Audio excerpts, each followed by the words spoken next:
যার কাছে আছে ও যে কোনোদিন ল্যাংটা ছবি দেখে না, আমি আর বিশ্বাস করি না। কথা স্ত্রী করে থুয়ে যাবো আজকে।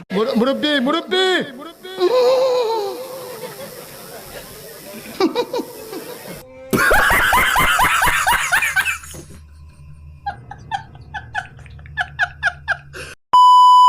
আজকে কি আপনার মন খারাপ কিংবা কোনো কারণে অনেক আপসেট? সো এই ভিডিওটি আপনার জন্যই, কারণ এই ভিডিওটিতে এমন কিছু ওয়াজ মাহফিলের ক্লিপ রয়েছে যে ক্লিপগুলো দেখার পরে আপনার মন ভালো হতে বাধ্য। সো ভিডিওর একটি সেকেন্ডও স্কিপ করবেন না, যদি স্কিপ করেন তাহলে অনেক বড় মিস করে ফেলবেন, এটা আমি বলছি।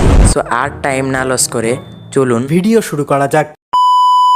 রাইট ভরে বল্টু দূরে কানের মধ্যে দিয়ে সভাপতি সাহেব রাইট ভর যাকে মা কয় ঘটনা কি খেতার মধ্যে কোতে কেডা খেতা জায়গায় দেহে রাইট ভর করছে, রাইট ভর করতে করতে সকালবেলা বিছনায় মুতে।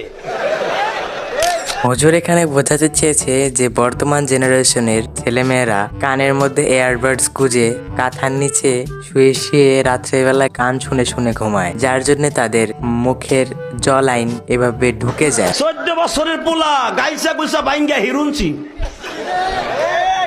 14 বছরের মাইয়া চেহারার মধ্যে গোটা উঠে গেছে। নেক্সট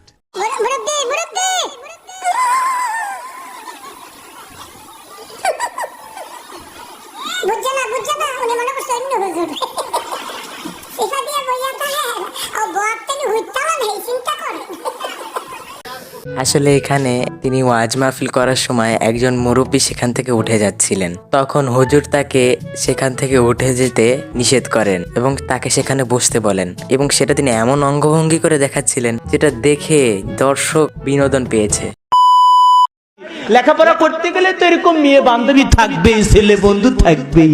উরি বাবারি কি মা বাবা, এই মেয়েটা কয় মা আমার কলেজের বন্ধু আসবে, তুমি যদি অনুমতি দাও বাড়িতে নিয়ে আসবো। কয় কেন নিয়ে আসবে না, তোমার কলেজে 2-4টা বন্ধু থাকতে পারে না? আমার কলেজ দায়িত্ব ছিল। এই হুজুরের বলা কথাগুলো হাস্যকর হলেও সে কিন্তু সত্যি কথাই বলেছেন। এখন বন্দুক নিয়ে আসছে, বন্ধু দেখার পর মা বলতেছে তুমি নাকি মন খারাপ করো, আমার বাসায় আসতে চাও না। আরে পাগল, আমি তো তোমার আন্টির মতো, তুমি যাও আমার মেয়ের সাথে ঘরে বসে গল্প করো, আমি চা নাস্তা দেই। কেন ওরা দুইজন ঘরের ভিতর ঢুকে এখন কি করছে, তাহাজ্জুদ পড়ছে।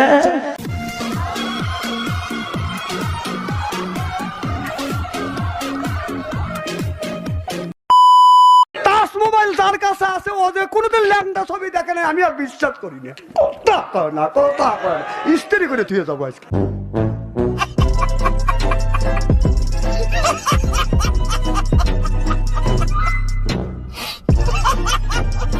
আচ্ছা, আপনারাও কি এরকম দেখেন নাকি? Sorry sir. সো চলেন পরের ক্লিপটি দেখা যাক। এই এই সোনামণি বসো।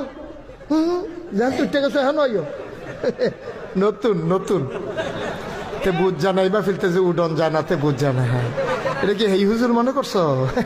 সিফা দিয়া বইয়া থা উডে উডে উডে দেখো না, ইমাম সব হুজুরের বাড়ি লড়ে না, তে লড়ে সিফা দিয়ে বইয়া থাক।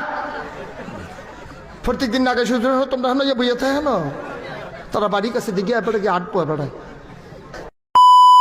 এই হুজুররা যে কথাগুলো বলেছেন সেগুলো শুনতে হাস্যকর হলেও কথাগুলো কিন্তু বাস্তব। আর ওই যে হুজুরের কথা বললাম যে আপনারাও দেখেন কিনা, আসলে হুজুরের এইভাবে সবার সামনে এই কথাটি বলা ঠিক হয়নি, আর এটাকে নিয়ে অনেক বেশি ট্রল করা হয়েছে। যাই হোক, দর্শকরা তো বিনোদন পেয়েছে। সো আজকে ভিডিওটি এই পর্যন্তই। ভালো থাকবেন, সুস্থ থাকবেন। আসসালামু আলাইকুম।